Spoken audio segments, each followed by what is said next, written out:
ஆண்டவருடைய ஆவி என்மேல் உள்ளது, ஏனெனில் அவர் எனக்கு அருள் பொழிவு செய்துள்ளார். ஏழைகளுக்கு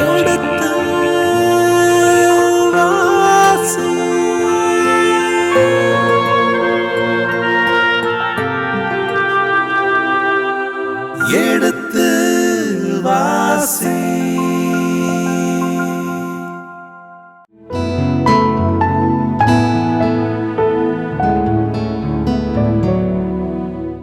இனிய இதயங்களே, எடுத்துவாசி நிகழ்ச்சியில் குறிப்பேட்டின் முதல் புத்தகத்தினுடன விவிலிய இறை வசனங்களுக்கு செவிமடுத்துக் கொண்டிருக்கின்றோம். கடந்த பகுதியின் தொடர்ச்சியை இன்று தொடங்குவோம். வாருங்கள் நிகழ்ச்சிக்குள் சொல்வோம். உங்கள் சார்பாக தந்தை அவர்களுக்கு வணக்கம் சொல்லி நிகழ்ச்சியை தொடங்குவோம். வணக்கம். வணக்கம்.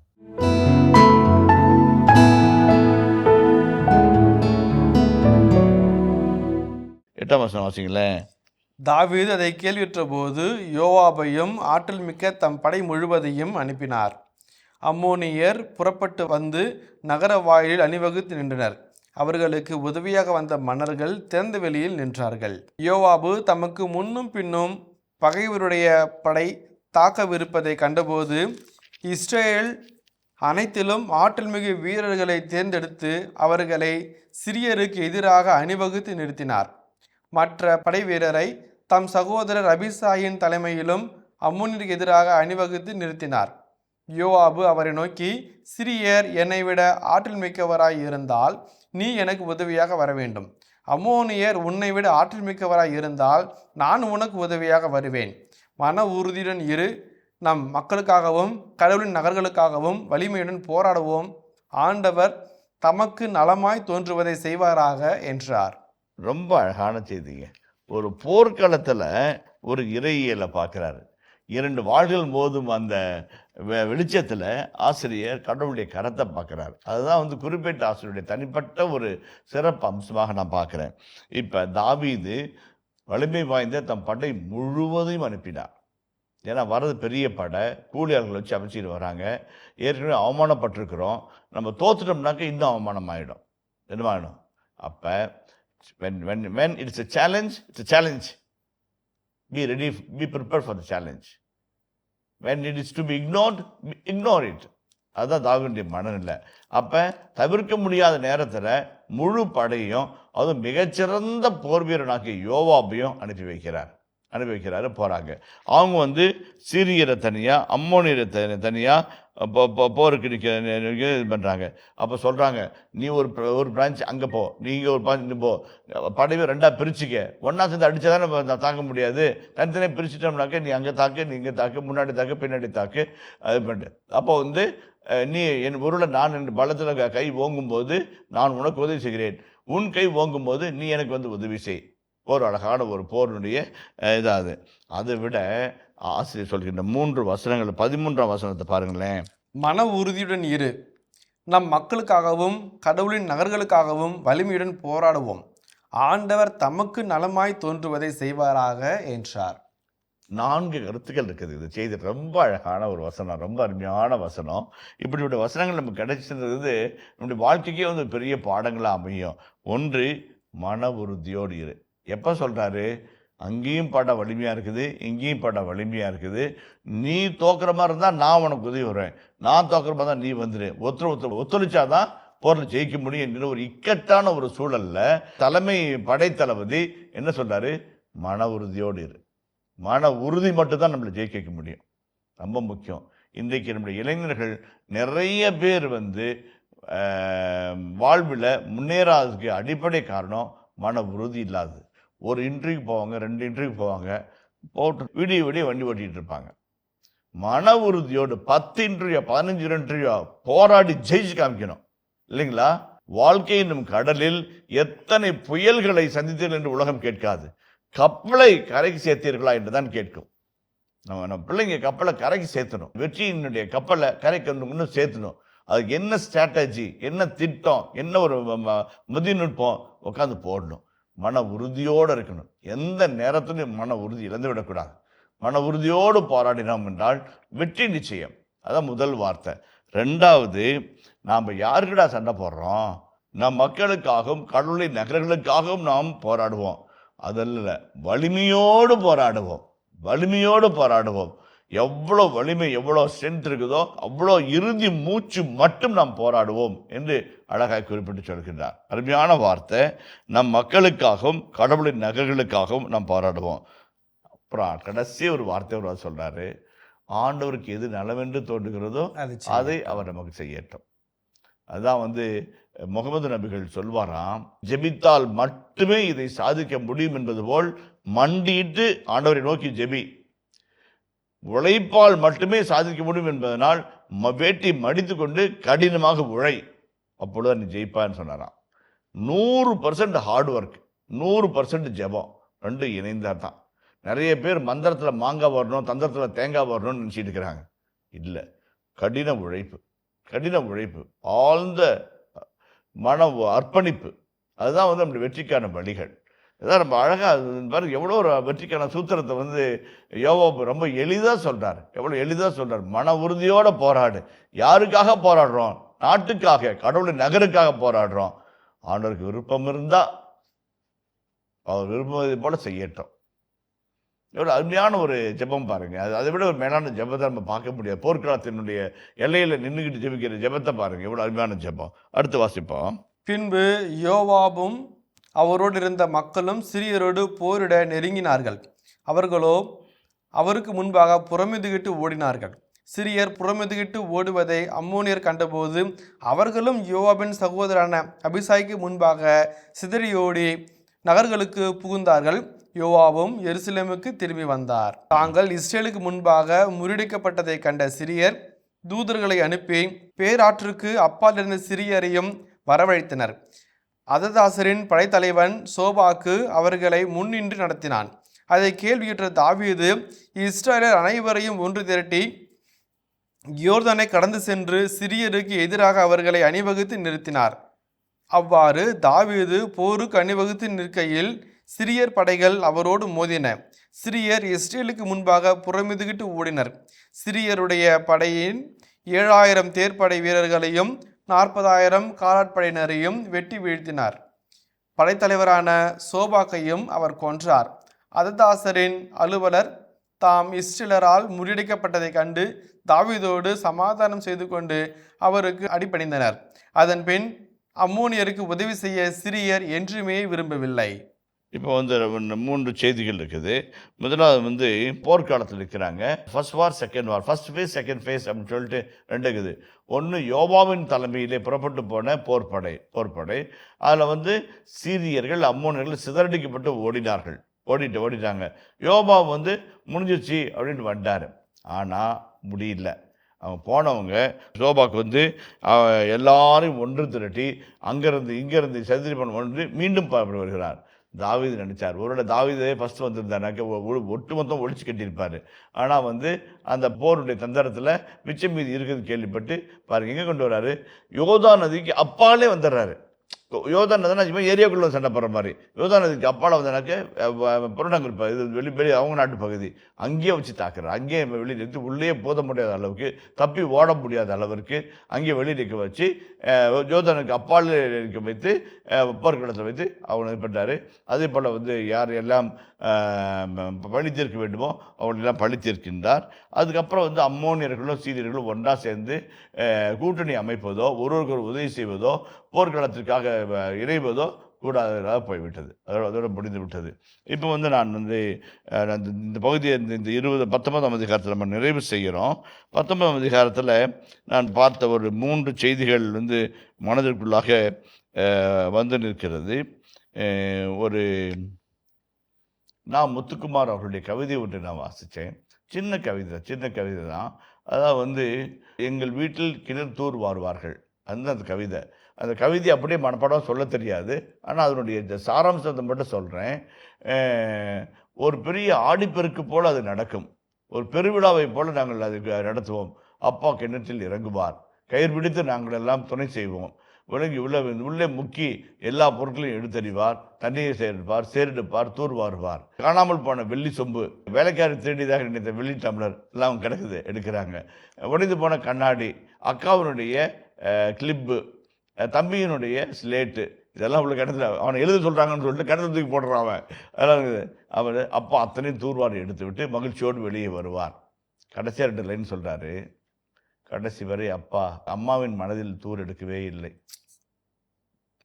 கதை முடிஞ்சிருச்சு.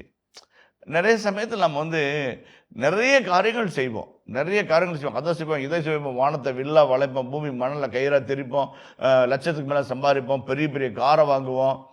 ஆனால் ஏன்னா அன்பான மனிதர்களை புரிந்து கொள்வதற்கு நமக்கு நேரம் இருக்காது, டைம் இருக்காது, பொறுமை இருக்காது, விருப்பம் இருக்காது. அவங்க நல்லவங்கன்னு நம்புறதுக்கு நமக்கு எண்ணம் இருக்காது. அதுதான் மனித வாழ்க்கையுடைய மிகப்பெரிய அவலமாக இருக்கிறது. எவ்வளோ அழகான தம்பதியர்களாக ஒருவர் நேசித்து புரிந்து அன்பு செய்து தோல் மீது தோல் சாய்ந்து கன்னங்கள் வருட பாசத்தோடு நடக்கக்கூடிய தம்பதியர்கள் நம்ம பார்த்துருக்குறோம். இப்படிலாம் இருக்கணுமேன்னு. அதே சமயத்தில் திசைக்குருவரை காரிலே பயணம் செய்கிற தம்பதியர்களையும் பார்த்துக்கிறோம். அதான் நான் சொல்கிறேன். அது சின்ன சின்ன காரணங்களுக்காக உறவுகளை சிதைத்து கொள்ள விரும்பக்கூடாது. 19ஆம் அதிகாரத்தின் முதல் பகுதியில் காமிச்சபல்ல ஆனூன் என்கின்றவன் அன்பையே தவறாக புரிந்து கொள்கிறான். அன்பையே தன் தந்தைக்கு அன்பு காட்டிய, பாசம் காட்டிய, நேசம் காட்டிய, வழிநடத்திய ஒரு நல்ல மகானுடைய பேரன்பை, ஆறுதலை தவறாக புரிந்து கொண்டு அவமானப்படுத்தி அனுப்பி வைக்கிறான். அதுதான் வாழ்க்கை ஆரம்பமாகிறது. பல சமயத்தில் நம்முடைய வாழ்க்கை இப்படிப்பட்ட சின்ன சின்ன புரிந்து கொள்ளாத தன்மைகளினாலே அருகிலேயே இருப்பார்கள். அன்பு செய்ய தவறிவிடுவோம். அதான் நிறைய அதான் நாமுத்துக்குமாரோட இன்னொரு கவிதையில் அவர் அழகாக சொல்வார். அப்பா சொன்னார், என் அருமை உனக்கு கடைசி வரை புரியாமல் போய்விட்டதே, புரியும் நீ என்னை போல் அப்பாவாகும்போது. அந்த கவிதை தான் முடியுது. ரொம்ப அழகாக முடியும். சின்ன கவிதை, நிறைய வசனங்கள் இருக்குது. இந்த வசனம் ரொம்ப பிடிச்சதாக இருக்கும். நீ அப்பாவாக மாறி ஒரு பிள்ளையை தோலில் சாச்சிக்கிட்டு சம்சாரத்துக்கு பிள்ளைக்கு வேலைக்கு தடுமாறுக்குள்ளே தான் என்னுடைய அவலங்கள் எல்லாம் புரியும் அப்படின்னு சொல்லி இவர் சொல்வார். அதே மாதிரி இவர் சொல்வார், நம்ம மணிபாரதின்னு நினைக்கிறேன், அவர் ஒரு அழகான கவிதை சொல்வார். அம்மா உன்னை இக்கிளில் வச்சு நான் பார்த்த உலகத்தை நீ பாருன்னு சொல்லும். அப்பா உன்னை தோலை தூக்கி வச்சு நான் பார்க்காத உலகத்தை நீ பாருன்னு அப்பா காட்டுவார். அதுதான் அப்பா. கடைசி வரைக்கும் பேசாமே இருப்பார். ஆனால் அவர் மௌனத்தை நீ புரிஞ்சுக்கலன்னா அப்பா பேசாமே போயிட்டாருன்னு எனக்கு எண்ணக்கூடிய எண்ணம் வரும் உனக்கு அப்படின்னு சொல்லுவார். அதை என்ன சொல்கிறேன்னா, அதிகம் சொல்ல விரும்பல, நிறைய சமயத்தில் உறவுகளை நாம் மதிக்கணும், ரொம்ப மதிக்கணும். யாரையும் ரொம்ப எளிதாக அவமானப்படுத்தக்கூடாது. ஒவ்வொரு சாதாரண ஒரு சராசரி மனிதனுக்கு கூட சுயமரியாதை என்ற ஒரு எண்ணம் இருக்கிறது. நம்மிடமிருந்து பிச்சை வாங்குகிற, தர்மம் வாங்குகிற மனிதனுக்கு கூட ஒரு சுயமரியாதை என்ற ஒரு எண்ணம் இருக்கிறது. அதை நம்ம அது தொட்டு விட்டு அதை காயப்படுத்தி விட்டு செய்கிற தர்மத்தை அவர் ஏற்றுக்கொள்ள மாட்டார். அதுதான் நான் சொல்கிறோம், இந்த தாவீதை புரிந்து கொள்ளாத ஆணுன் ஒரு பெரிய விபத்துக்கு உள்ளானான். எப்படிப்பட்ட விபத்து? வாழ்க்கையே விபத்தாய் மாறிவிட்டது. போரிலே அவன் மடிந்து போனான். ஏதனால? ஒரு சின்ன தவறான புரிந்து கொள்ளுனால. இரண்டாவது, பைபிள் சொல்லுது, நல்ல நண்பர்கள் பலமான காவலுக்கு சமம் என்று சொல்லப்படுது. ஒரு சேஃப்டி, செக்யூரிட்டி, ஒரு எசட் பிரிவு பூனைப்படை போல நல்ல நண்பர்கள் எசட் பிரிவு பூனைப்படை போல. யாராவது நம்மளை சுட்டானா ஃபர்ஸ்ட் அவன் உயிரை கொடுத்து காப்பாற்றிட்டு அதுக்கப்புறம் நம்மளை சுடுவாங்க. அப்படிப்பட்ட நல்ல நண்பர்கள் ஒரு பலமான காவலுக்கு சமம் என்று சொல்வார்கள். அது இந்த ஆணுனுக்கு நல்ல நண்பர்கள் இல்லை. கேட்பாரு பேச்சை கேட்டு நடக்க வேண்டிய ஒரு அவலமான சூழலை, இயற்கையை, அந்த செயல்பாட்டை, மனித நேயத்தை, மனித உணர்வை, மனித பண்பை அவர்கள் தவறாக திரித்து சொல்லுகிற மனிதன் தான். அதையும் அவன் நம்பக்கூடிய அவலத்தில் அவன் இருக்கிறான், இல்லைங்களா? அதுதான் நல்ல நண்பர்கள் இருக்க வேண்டும். நல்ல நண்பர்கள் இருக்க வேண்டும். இங்கிலீஷில் ஒரு கவிதை படித்தேன். ஐ walked with a friend, I wanted the day never to end. அழகான கவிதை. என் நண்பனோடு நான் நடந்தேன், அந்த நாள் முடிவே இருக்கக்கூடாது, அஸ்தமே இருக்கக்கூடாது என்று என் மனம் தவித்தது என்று அந்த கவிதை மொழிபெயர்க்கிறாங்க. அதுதான் ரொம்ப முக்கியம்.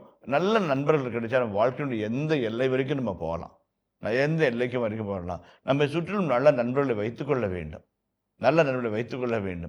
நல்ல நண்பர்கள் மிகப்பெரிய பலமாக இருப்பார்கள். அதுதான் இந்த பகுதி சொல்ல. ஆணும் அதை பெற்றுக்கொள்ள இழந்து போனான், தவித்து போனான். மூன்றாவது, யோபாவினுடைய தலைமைத்துவம். நல்ல தலைவன் என்கிறவன், அதை நான் கடந்த முறை சொல்லும்போது சொன்னேன், who is a leader? Leader is the one who knows the way, shows the way, goes the way. அதுதான் உண்மையான லீடர். ஒரு நல்ல தலைவன் என்கிறவன் என்ன செய்ய வேண்டும் என்பதை அறிந்திருப்பான், எந்த வழியில் போக வேண்டும் என்பதை காட்டுவான். அந்த வழியில் அவனும் போவான். அதான் தாவீது செய்கிறாரு. யோவாப் அதான் சொல்கிறாரு, அவ்வளோ ஆபத்து, இவ்வளோ விபத்து, பயப்படாத, உயிரை கொடுத்தாவது முழு வலிமையோடு நாம் போராடுவோம், நாம் கடவுளின் நகர்களை காப்போம், மக்களை காப்போம் அப்படின்றாரு.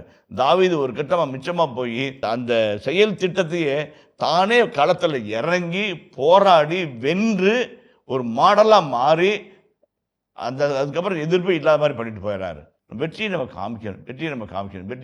வெற்றி பெறுவதை மற்றவர்கள் பார்க்க வேண்டும். அந்த வெற்றியின் சுவையை மற்றவர்கள் சுவைக்க வைத்தால்தான் அவர்களும் வெற்றி பெற வேண்டும் என்ற ஒரு வீறு கொண்டு எழக்கூடிய வாய்ப்பு அவர் மக்களுக்கு கிடைக்கும்.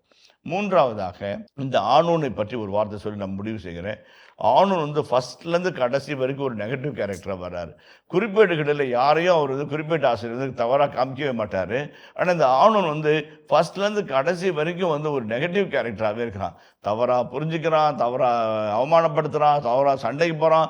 மறுபடியும் தோற்றுல பிற்பாடும் இன்னொருத்தர் அடித்து ஏற்கனவே பாம்பு செத்து போச்சு, மறுபடியும் அடி வாங்குற மாதிரி அடி வாங்கிட்டு போயிட்டு போகிறான். அப்போ எடுக்கிற முடிவுகள் எல்லாம் அது என்ன அர்த்தம் அப்படின்னாக்க, வாழ்க்கையில் நிகழும் அனுபவங்களிலிருந்து நாம் பாடங்களை கற்றுக்கொள்ளவில்லை என்று அர்த்தமாகும். ஆனோன் வாழ்க்கையின் அனுபவங்களிலிருந்து பாடங்களை கற்றுக்கொள்ளாதனால் தோல்விக்கு மேல் தோல்வி, விரக்திக்கு மேல் விரக்தி, தனிமைக்கு மேல் தனிமை, இறுதியில் அழிவு. அதனால தான் அழிவு நம்மை தானா தேடி வராது. அனுபவங்களிலிருந்து நாம் கற்றுக்கொண்ட பாடலை கற்றுக்கொள்ள தவறினால் அங்கே அழிவு வரதான் செய்யும். இதுதான் நம்முடைய வாழ்க்கையின் பாடங்களாக இந்த பகுதியில் நம்ம பார்க்கிறோம். நன்றி தந்தை அவர்களே. இனி இது இதுவரை நாம் குறிப்பேட்டின் முதல் புத்தகத்தின் 19ஆம் அத்தியாயத்திலுள்ள விவிலிய விளக்கங்களுக்கு செவிமடுத்திருக்கின்றோம். இனி இந்த பகுதியின் இறை வசனங்களுக்கு செவிமடுப்போம். குறிப்பேடு முதல் நூல், அதிகாரம் 19. இவற்றின் பின் அம்மோனியரின் மன்னன் நாகாசு இறந்தான். அவனுக்கு பின் அவன் மகன் அரசனானான். அப்பொழுது தாவீது, அனூனின் தந்தையாகிய நாகாசு எனக்கு அன்பு காட்டியது போல் நானும் அவன் மகனாகிய இவனுக்கு அன்பு காட்டுவேன் என்று கூறி, அவர் தமது ஆழ்ந்த வருத்தத்தை தெரிவிக்கும்படி தூதர்களை அனுப்பினார். அவர்கள் ஆனூனுக்கு ஆறுதல் சொல்ல அம்மோனியரின் நாட்டை அடைந்தனர். அப்போது அம்மோனியரின் தலைவர்கள் ஆனூனை நோக்கி, தாவீது ஆறுதல் கூறுபவர்களை உம்மிடம் அனுப்பியுள்ளது உம் தந்தையை சிறப்பிப்பதற்கென்று நினைக்கிறீரா? உமது நாட்டை துருவி ஆராயவும் அதை நிலைகுலையச் செய்யவும் உளவு பார்க்கவுமே அவன் அலுவலர் வந்துள்ளனர் அன்றோ என்று கூறினர்.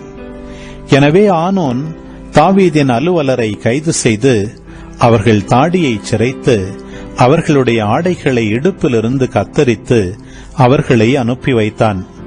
அவர்களுக்கு செய்யப்பட்டதை சிலர் வந்து தாவீதுக்கு தெரிவித்தனர். அவர்கள் மிகவும் கேவலப்பட்டிருந்ததால் தாவீது அவர்களுக்கு ஆள் அனுப்பி, எரிகோவில் தங்கியிருந்து உங்கள் தாடி வளர்ந்த பின் திரும்பி வாருங்கள் என்று கூறினார். அம்மோனியர் தாங்கள் தாவீதின் பகைமையை தேடிக்கொண்டதை உணர்ந்தனர். உடனே ஆனூனும் அம்மோனியரும் மெசபத்தோமியா, மாக்கா, சோபா என்ற சிறிய நாட்டு பகுதிகளினின்று தங்களுக்கு தேர்ப்படையையும் குதிரை படையையும் கூலிக்கு அமர்த்துமாறு 1000 தாலந்து வெள்ளியை அனுப்பி வைத்தனர். அவ்வாறே கூலிக்கு அமர்த்தப்பட்ட 32,000 தேர்களும் மாக்கா மன்னனின் படைகளும் வந்து மேதபாவுக்கு முன்பாக பாளையம் இறங்கினர். அம்மோனியரும் அவர்களுடைய எல்லா நகர்களிலிருந்தும் திரண்டு வந்து போருக்கு தயாராயினர். தாவீது அதை கேள்வியுற்ற போது யோவாபையும் ஆற்றல் மிக்க தம் படை முழுவதையும் அனுப்பினார். அம்மோனியர் புறப்பட்டு வந்து நகர வாயிலில் அணிவகுத்து நின்றனர். அவர்களுக்கு உதவியாக வந்த மன்னர்கள் திறந்த வெளியில் அணிவகுத்து நின்றனர்.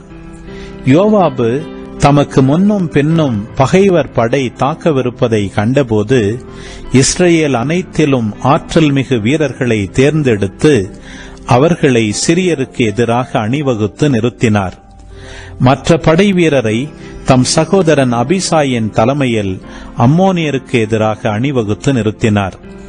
யோவாபு அவனை நோக்கி, சிரியர் என்னை விட ஆற்றல் மிக்கவராயிருந்தால் நீ எனக்கு உதவியாக வர வேண்டும். அம்மோனியர் உன்னைவிட ஆற்றல் மிக்கவராயிருந்தால் நான் உனக்கு உதவியாக வருவேன். மன உறுதியுடன் இரு. நம் மக்களுக்காகவும் கடவுளின் நகர்களுக்காகவும் வலிமையுடன் போராடுவோம். ஆண்டவர் தமக்கு நலமாய் தோன்றுவதை செய்வாராக என்றார். பின்பு யோவாபும் அவரோடு இருந்த மக்களும் சிரியரோடு போரிட நெருங்கினார்கள். அவர்களோ அவருக்கு முன்பாக புறமுதுகிட்டு ஓடினர். சிரியர் புறமுதுகிட்டு ஓடுவதை அம்மோனியர் கண்டபோது அவர்களும் யோவாபின் சகோதரன் அபிசாயிக்கு முன்பாக சிதறி ஓடி நகருக்குள் புகுந்தனர். யோவாபும் எருசலேமுக்கு திரும்பி வந்தார். தாங்கள் இஸ்ரவேலருக்கு முன்பாக முறியடிக்கப்பட்டதை கண்ட சிரியர் தூதர்களை அனுப்பி நதிக்கு அப்பால் இருந்த சிரியரையும் வரவழைத்தனர். அதரேசரின் படைத்தலைவன் சோபாகு அவர்களை முன்னின்று நடத்தினான். அதை கேள்வியுற்ற தாவீது இஸ்ரவேலர் அனைவரையும் ஒன்று திரட்டி யோர்தானை கடந்து சென்று சிரியருக்கு எதிராக அணிவகுத்து நிறுத்தினார். அவ்வாறு தாவீது போருக்கு அணிவகுத்து நிற்கையில் சிரிய படைகள் அவரோடு மோதின. சிரியர் இஸ்ரவேலருக்கு முன்பாக புறமுதுகிட்டு ஓடினர். தாவீது சிரியர் படையின் 7000 தேர்ப்படை வீரரையும் 40,000 காலாள் படையினரையும் வெட்டி வீழ்த்தினார். படைத்தலைவன் சோபாகையும் கொன்றார். அதரேசரின் அலுவலர் தாங்கள் இஸ்ரவேலரால் முறியடிக்கப்பட்டதை கண்டு தாவீதோடு சமாதானம் செய்து அவருக்கு அடிபணிந்தனர். அதன்பின் அம்மோனியருக்கு உதவி செய்ய சிரியர் என்றுமே விரும்பவில்லை. இனிய இதயங்களே, எடுத்து வாசி நிகழ்ச்சியில் குறிப்பேட்டின் முதல் புத்தகத்துடனான விவிலிய இறை வசனங்களுக்கு செவிமடுத்துக் கொண்டிருக்கின்றோம். இதன் தொடர்ச்சியை மீண்டும் அடுத்த பகுதியில் தொடர்வோம். அதுவரை இணைந்திருங்கள். இயேசுவுக்கே புகழ், இயேசுவுக்கே நன்றி, மரியே வாழ்க. அதை சுருக்கமாக தேவையானவற்றை மட்டும் இங்கே கொண்டு வந்து தருகிற பகுதியாக குறிப்பிட்டிருக்கிறது. இந்த அதிகாரத்திலே 2 பகுதிகளாக இருக்கிறது. ஒன்று ராபா என்ற பகுதியிலும், இரண்டாவது காத்தின் மேல் படையெடுப்பது பற்றியும் 2 பகுதிகளாக பிரிக்கப்பட்டிருக்கிறது.